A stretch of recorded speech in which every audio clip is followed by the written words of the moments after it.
Nagdiwang ng kaarawan si Kanor at bilang regalo ay dinala siya ng kanyang asawa sa isang sikat na bar.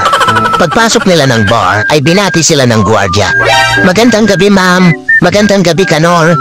Nagulat ang asawa ni Kanor at nagtanong, "Ba't ka kilala ng gwardiya?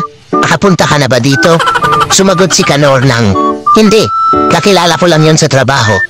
Nagtungo na si Kanor at ang kanyang asawa para kumuha ng lamesa. Pag-upo nila sa kanilang lamesa ay may lumapit na waiter. "Kanor, dating drinks pa din ba?" Nagulat ulit ang asawa ni Kanor at nagtanong, "Ba't ka kilala ng waiter? Nagpupunta ka ba dito?"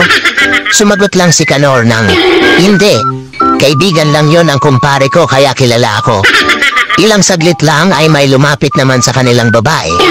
"Kanor, may mga bago tayo dito. Pili ka lang." Tumayo ang asawa ni Kanor at galit na lumabas ng bar. Sa pag-aalala, sinundan ito ni Kanor at sumakay sila ng tricycle. Pagkasakay nila ng tricycle, biglang nagtanong yung driver, "Kanor, sa Sogo ba tayo? Ba't ang pangit naman ang nakuha mo ngayong babae?"